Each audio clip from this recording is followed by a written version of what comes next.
left-handed today. Eh.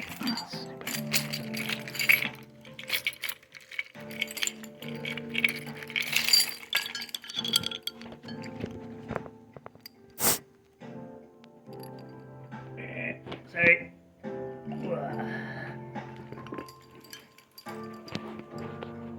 And we're back. It's Comics and Shots, aka Comics and Drinks, a completely improvised semi-comedic musing by Howard Stern's Mick the Nerd, aka YouTube and TikTok's Mick the Man, aka Mick the Maverick, aka a guy who passed his driver's license test. Yeah, baby, I can drive now. Woo! Today's subject, Harry Osborn, and how he just became a pill addict practically out of nowhere. I say practically as well. Let's get into comic book history. The Comics Code Authority is where the bylines for comic books for like ever, and they had like a lot of rules. You can't make law enforcement seem bad. Heroes always have to win. You can't show drugs. Stan Lee broke a lot of those rules. Well, Stan and Steve, but yeah. Like, Spider-Man, of course, he got his ass kicked a lot. Like, a lot. And then, finally, like, they ended up doing a 3-part story focusing on drug addiction and everything. Like, first starting out with this random, black man, high on what is assumed to be LSD, tries to jump off a building. And Robbie Robertson, comments on how he worries about how this will look in the news and be just painted as just drug addiction being just a black thing. And then of course Harry, is revealed to be a pill addict, proving that it's just as much of a problem for the upper crust white people than the poor black people in the ghetto. And it's yeah, that was something back then. That was something. It was real. It was true. But it also came out of fucking nowhere, technically. Primarily because Harry Osborn having any character after so long came out of nowhere. Yeah, I love the Silver Age and the early Bronze Age stuff, but there are just long stretches of comics where side characters don't do anything of any interest at all. It was forever until MJ got an actual arc to her. Gwen Stacy, it was pretty much focusing just on Gwen Stacy. But at the point I'm reading, it's either she was crying about Peter or fawning over Peter, and that was her entire character, for the most part. That and crying about her dad and hating Spider-Man, but who doesn't hate Spider-Man and cry about their dad? Harry, it's a little bit worried about his dad for a bit, Norman Osborn. For a bit. And then they forget that for quite a while, and then he just leaves for a bit, and then he just comes back. Norman comes back out of nowhere, unannounced. Supposedly okay, and then he becomes Green Goblin again. And then Harry Osborn overdoses on pills. Yeah. Yeah. Did I say Robbie Robertson? I should have meant Joe Robertson, his dad. I think Robbie said it too. I read it just the other day. Yeah. It was still really good though. Yeah.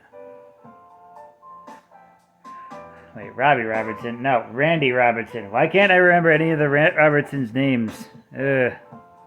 Think with your brain, Mick. Think with your brain. Ugh. Well, I remember Joe's name.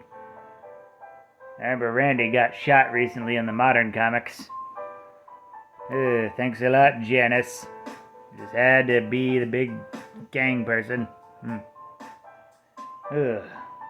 Yeah, but back to character development, it just kind of came and went, Flash had this whole thing where it's after years of just being a soldier and that's it, after coming home from Vietnam, he was just absolutely shell-shocked about accidentally having this monastery destroyed. This weird mystical Vietnamese monastery that with an ancient one that clearly looked more like the ancient one than someone of Vietnamese descent. It was weird. Yeah. At least she wasn't just some random Irish lady, though. Don't get me wrong, Tilda. I love you, but ooh. That was a damned if you do, damned if you don't situation with the ancient one in Doctor Strange, wasn't it? Do we have an Asian person play this, or would it be more racist to have an Asian person play this? Either way, you never know. My main point is, you never know when characters will, like, evolve, change. Sometimes it takes decades, and that's really annoying, and it's even a bit of a problem in the Lee years, which were my favorites, the Lee Ditko years.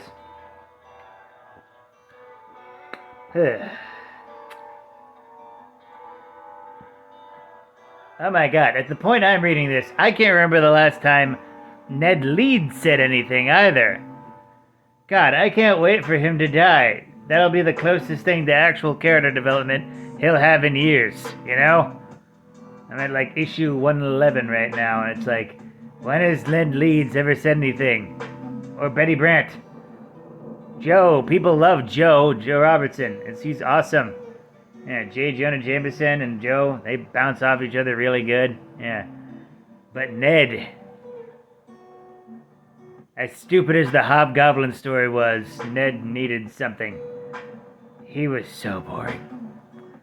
Harry, like, they might not have needed to give him a drug addiction, but that was still, the problem was that he was just literally Peter's roommate for, like, so many comics, and that's it. And then Stan was like, hey, we can talk about drugs now. Have that guy overdose. Yeah. That's basically it. Yeah. Comic books. Character introduced in issue 3. They get actual development issue 70. Ain't that just the way? With that, like, comment, and subscribe. Donate if you're feeling nice. Share it with a bear. And always remember, praise be to the blood elk, fear the stabopotamus, and death to Kronos.